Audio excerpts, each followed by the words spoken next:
Hello, my name is Scarlett, and I want to tell you about my journey, how I learned the British English accent. It's a story of determination, countless embarrassing moments, and the realization that language is so much more than just words. It's culture, identity, and connection all rolled into one. Growing up in Boston, Massachusetts, I never imagined I'd fall in love with the way British people speak. But life has a funny way of surprising you, doesn't it?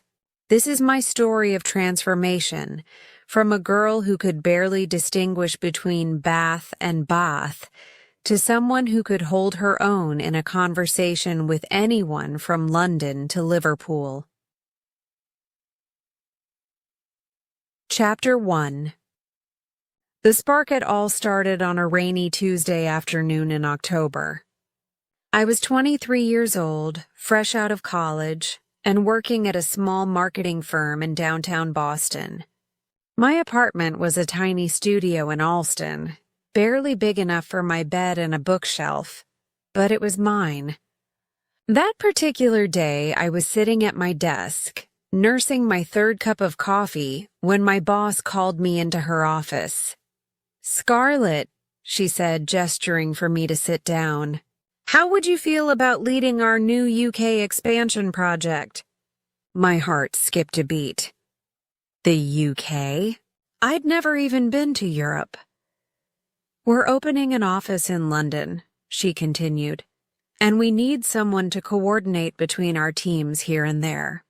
You'd be spending 6 months in England, maybe longer." I must have looked terrified because she laughed. "Don't worry, they speak English there too." But that was exactly what worried me. Sure, they spoke English, but it wasn't the same English.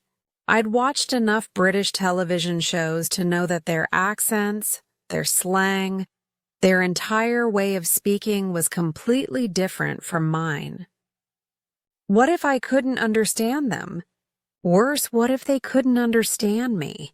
That night, I lay in bed staring at the ceiling of my apartment, listening to the sound of sirens wailing down Commonwealth Avenue. This was an incredible opportunity. I knew I had to take it.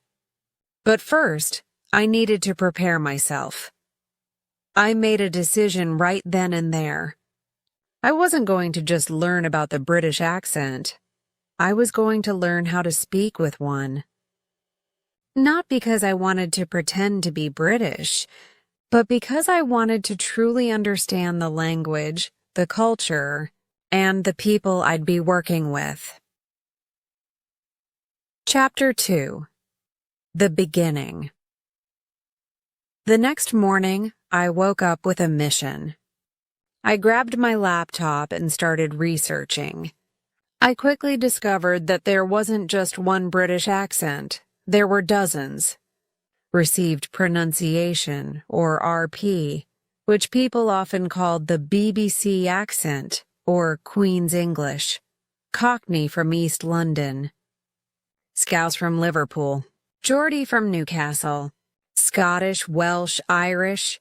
The list went on and on. I felt overwhelmed. How was I supposed to learn all of these?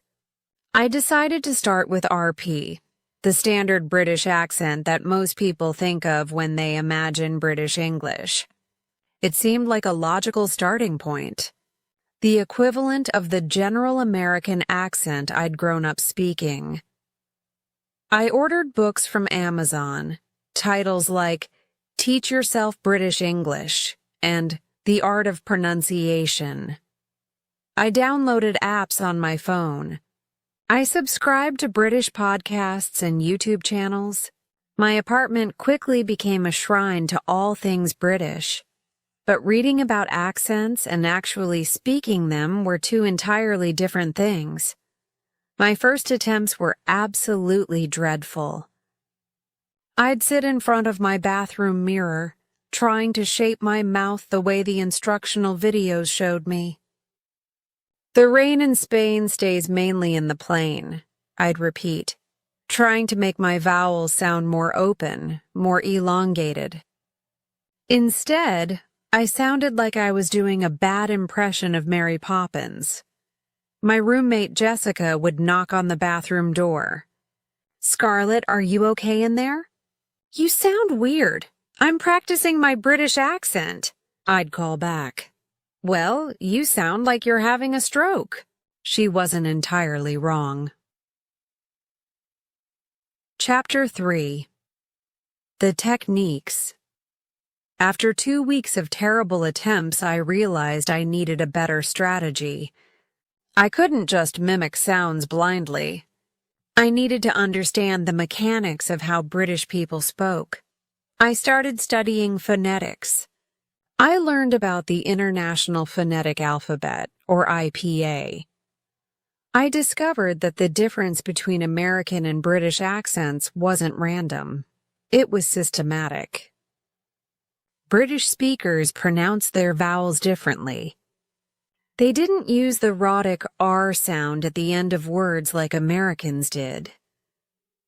They had different intonation patterns, different rhythms. For example, in American English, we say water with a hard T that sounds almost like a D, water.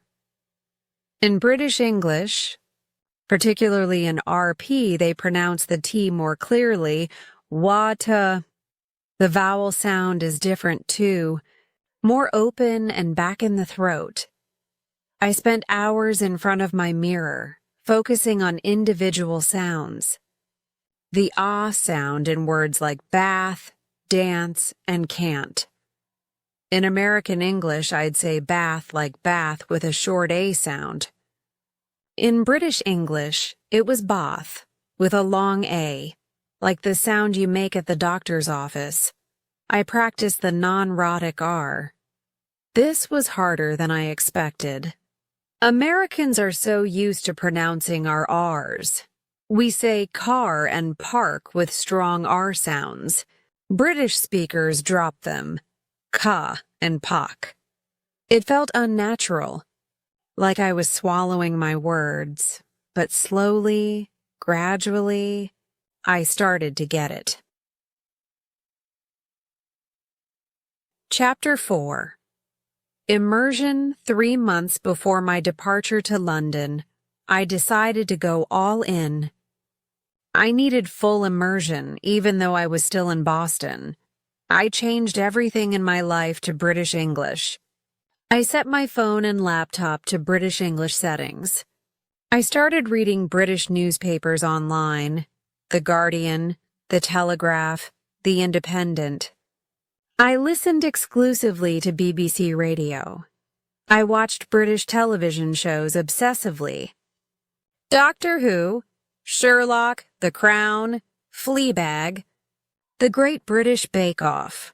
I even changed my vocabulary.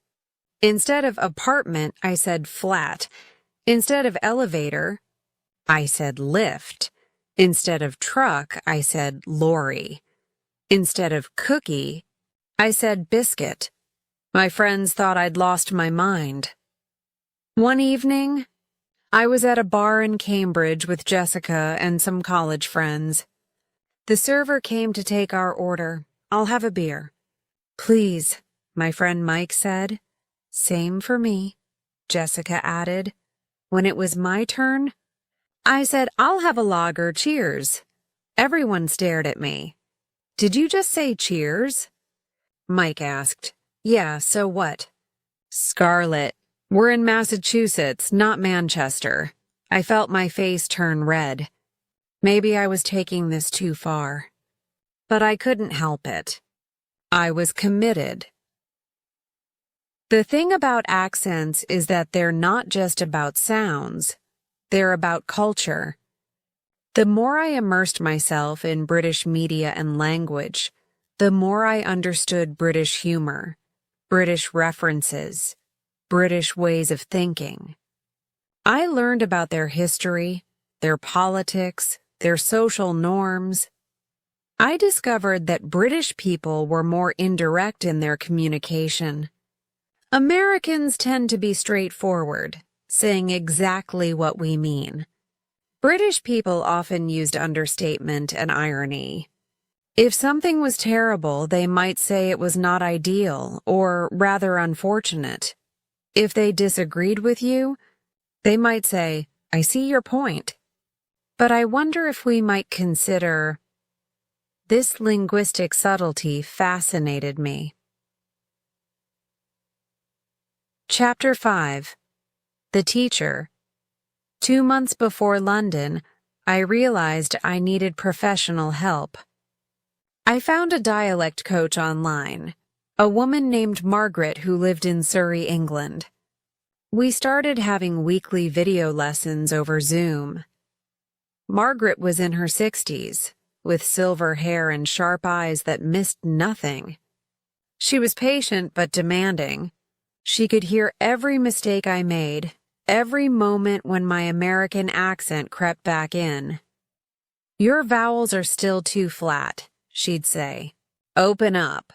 Think of the sound coming from the back of your throat, not the front of your mouth." She taught me about connected speech, how British speakers linked words together, dropping sounds and blending syllables in ways that Americans didn't. Want to became wanna in American English, but in British English, it was wanna with a different intonation, a different flow. She taught me about the glottal stop, that little catch in the throat that some British speakers used instead of pronouncing a T in the middle of words. Water became war. Better became bear. But Margaret also warned me about authenticity. "Don't try to be someone you're not," she said during one of our sessions. "You're American. That's part of who you are. Learning a British accent should be about understanding and appreciation, not about hiding your identity. Use it as a tool for communication, not as a costume." Her words stuck with me. I wasn't trying to become British. I was trying to build a bridge between two cultures, two ways of speaking. Chapter 6. The challenges learning the British accent wasn't just about technique. It was about overcoming my own insecurities and fears. There were days when I felt ridiculous. I'd be walking down Newbury Street, earbuds in, repeating phrases from a British podcast, and I'd catch someone staring at me like I was crazy. Maybe I was. There were days when I felt like a fraud. Who was I to try to speak like British people? Was this cultural appropriation? Was I being disrespectful? These questions haunted me. I talked to Margaret about it during one of our sessions. "Learning another accent isn't disrespectful," she assured me. "It's a sign of respect. It shows you care enough about the people you'll be working with to understand them better. Just be authentic about it. Don't pretend to be someone you're not." The hardest part was maintaining consistency. My accent would shift depending on my mood, my energy level, how much coffee I'd had. When I was tired or stressed, my Boston accent came roaring back. When I was excited, I'd slip into British without meaning to. My family didn't quite understand what I was doing. When I went home to visit my parents in their house in Brookline, my dad raised an eyebrow every time I spoke. "Why are you talking like that?" he asked over dinner one night. "Like what?" "Like you're the Queen of England." My mom laughed. "Leave her alone, honey. She's preparing for her job." But I could tell they found it strange. To them, I was their daughter who'd grown up in Boston, who'd learned to talk with a Boston accent, who'd never shown any interest in Britain before. Now I was saying brilliant and lovely and pronouncing schedule as schedule instead of schedule. Change is uncomfortable, especially when it's visible to everyone around you. Chapter 7. The departure finally. The day came. It was a cold morning in January when I boarded the plane at Logan Airport, bound for London Heathrow. I was nervous, excited, terrified all at once. During the 7-hour flight, I reviewed everything I'd learned. I whispered vocabulary words to myself. I practiced sentences in my head. The passenger next to me kept giving me worried looks. When we landed at Heathrow, I felt a rush of adrenaline. This was it. Everything I'd worked for over the past 6 months was about to be put to the test. I went through customs, my heart pounding. "Purpose of your visit?" the immigration officer asked. His accent was pure London. "I'm here for work," I replied, trying to sound natural. "I'll be staying for 6 months. He stamped my passport and handed it back. Welcome to the UK, I'd done it. I'd had my first real conversation with a British person, and he'd understood me perfectly. Chapter 8. Reality check. The first few weeks in London were a blur. The office had set me up in a small flat in Shoreditch, a trendy neighborhood in East London. My flat was on the 3rd floor of a Victorian building, or as the British would say, the 2nd floor, since they started counting from the ground floor. Everything was different. The light switches went down for on, not up. The outlets looked different. I had to get used to the tube, the roundabouts, driving on the left side of the road. Not that I was brave enough to drive yet. But the biggest adjustment was the language. Despite all my preparation, real-life British English was overwhelming. My colleagues spoke quickly, with idioms and slang I'd never heard before. Someone told me a project was going pear-shaped, and I had to ask what that meant. It meant going wrong. Someone else said they were gutted about missing a deadline. Devastated. A coworker invited me to grab a pint after work, go to the pub for a drink. My carefully practiced accent felt stiff and formal compared to how people actually spoke. Nobody in the office talked like a BBC newsreader. They had their own regional accents, their own quirks. My boss, a woman named Philippa from Birmingham, had a Midlands accent that was completely different from the RP I'd learned. My coworker James was from Newcastle and had a Geordie accent so thick I could barely understand him at first. My deskmate, Priya, was from South London, and her accent was a mix of London and her Indian heritage, multicultural and beautiful. I quickly realized that my goal of speaking with a British accent had been too simplistic. There was no single British accent. There was a rich, diverse tapestry of accents, each reflecting different regions, different backgrounds, different identities. Chapter 9. Finding My Voice. After a month in London, I had an important realization. I didn't need to perfectly replicate a British accent. I needed to find my own voice, something that felt authentic to me while still being clear and understandable to my British colleagues. I started to relax. I let my American roots show through while incorporating the British pronunciation patterns I'd learned. I used British vocabulary when it felt natural, but I didn't force it. I said flat instead of apartment, because everyone else did, but I didn't suddenly start saying brilliant every 5 seconds. The result was something unique, a mid-Atlantic accent perhaps, or just Scarlett's accent. It was mine. My colleagues appreciated it. They told me they liked that I was making an effort to adapt without pretending to be someone I wasn't. They found it endearing when I occasionally slipped into American pronunciation, and they gently corrected me when I got British slang wrong. "We don't say 'I'm good' here," Priya told me after I'd responded to, "How are you?" with my American default. "We say 'I'm well' or 'I'm all right.'" These small corrections helped me improve. But more importantly, they showed me that language learning is a two-way street. It's about mutual understanding, not perfection. Chapter 10.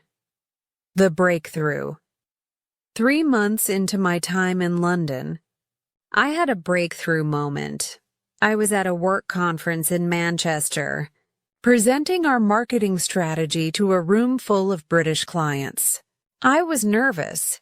This was my first major presentation in the UK, and I wanted to make a good impression. I stood at the front of the room and began to speak. I'd prepared extensively, practicing my pronunciation, my intonation, my pacing.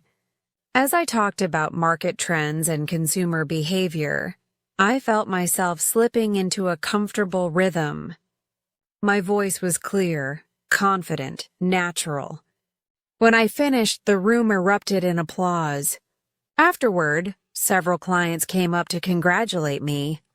"Brilliant presentation," one man said. "Where are you from originally?" "Boston," I replied. "In the United States." He looked surprised. "Really? I would have guessed you'd been here for years." "Your accent is spot on." I felt a surge of pride. But more than that, I felt a sense of accomplishment. Not because I'd fooled someone into thinking I was British, but because I'd communicated effectively. I'd bridged the gap between two cultures, two ways of speaking. That's what all of this had been about. Not performative mimicry, but genuine connection. Chapter 11. Reflections. As my 6 months in London drew to a close, I found myself reflecting on everything I'd learned. Learning the British accent had taught me so much more than just pronunciation and vocabulary. It had taught me about empathy, about seeing the world from different perspectives, about the beautiful complexity of human communication. I learned that accents are deeply personal. They're markers of identity, of where we come from, of who we are. Changing your accent, even temporarily, is a vulnerable act. It requires letting go of part of yourself while trying on something new. I learned that language is alive. It evolves, it changes, it adapts. There's no correct way to speak English. American, British, Australian, Indian, Nigerian, Singaporean, all are valid. All are rich with culture and meaning. I learned that communication is about more than words. It's about tone, body language, cultural context, shared understanding. The best accent in the world won't help you if you don't listen, if you don't care, if you don't try to understand the person you're talking to. Most importantly, I learned that home is not just a place. It's a sound, a rhythm, a way of speaking. Even as I adapted to British English, my American accent was still there underneath, a reminder of where I came from. Chapter 12. Coming home. When I finally boarded the plane back to Boston, I felt a strange mix of emotions. I was excited to go home, to see my family and friends, to sleep in my own bed. But I was also sad to leave London, this city that had challenged me and changed me. As the plane took off from Heathrow, I looked out the window at the city below, all those winding streets and historic buildings disappearing into the clouds. I'd miss it. When I landed at Logan Airport, everything felt familiar and foreign at the same time. The American accents around me sounded harsh after months of British English. The portion sizes in restaurants seemed enormous. Everything moved faster, louder, more directly. My friends noticed the change in me immediately. "You sound different," Jessica said when we met for coffee the day after I got back. "Do I?" "Yeah, it's subtle, but it's there. You're saying some words differently. Your rhythm is different." She was right. I'd been changed by my experience. My accent had become a hybrid, a blend of American and British, neither fully one nor the other. At first, this bothered me. I felt like I didn't quite fit anywhere. Not fully American anymore, but certainly not British either. I was caught between two worlds. But over time, I came to appreciate this in-between space. It made me who I was, Scarlett, the girl from Boston who fell in love with British English, who built bridges between cultures, who learned that language is about connection, not perfection. Conclusion: the journey continues. My journey with the British accent didn't end when I left London. It's still ongoing every day. I still practice. I still watch British television shows and listen to British podcasts. I still catch myself saying flat instead of apartment or rubbish instead of garbage. Some of my colleagues at work find it amusing. Some find it pretentious. I've learned not to care too much about what others think, because this journey taught me something valuable. Language is a gift. Every accent we learn, every dialect we study, every vocabulary word we add to our repertoire makes us richer, more empathetic, more human. Learning the British accent wasn't about becoming someone else. It was about expanding who I already was. It was about saying yes to new experiences, even when they scared me. It was about being brave enough to sound foolish, to make mistakes, to keep trying even when it felt impossible. If you're thinking about learning a new accent, whether it's British, Australian, Southern American, or anything else, my advice is simple. Be patient with yourself. Be curious. Be authentic. Don't try to erase where you come from, but don't be afraid to explore where you might go. Language is a journey, not a destination. There's no finish line, no moment when you've mastered an accent. There's only the ongoing process of learning, adapting, growing. So here I am, Scarlett from Boston, speaking with an accent that's uniquely mine, a little bit American, a little bit British, entirely authentic. And I wouldn't have it any other way. The world is full of voices, each one different, each one valuable. Learning to speak with a British accent taught me to listen more carefully, to appreciate the subtle differences in how we communicate, to celebrate the beautiful diversity of human language. That's my journey. That's my story. And now, as I continue working with both American and British colleagues, as I move between these two worlds, I carry with me everything I learned during those 6 transformative months in London. The British accent opened doors for me, not just professional doors, but personal ones. It gave me confidence. It taught me that I could do hard things. It showed me that stepping outside my comfort zone, even in something as simple as how I speak, can change my entire perspective on life. So thank you for listening to my story. Whether you're an American curious about British English, a British person curious about the American perspective, or someone from anywhere else in this wonderfully diverse world, I hope my journey inspires you to take your own. Learn that language you've always wanted to speak. Try on that accent that fascinates you. Step outside your comfort zone. You might surprise yourself with what you discover, not just about language, but about who you are and who you can become. Cheers, or should I say, thanks a million. Scarlett.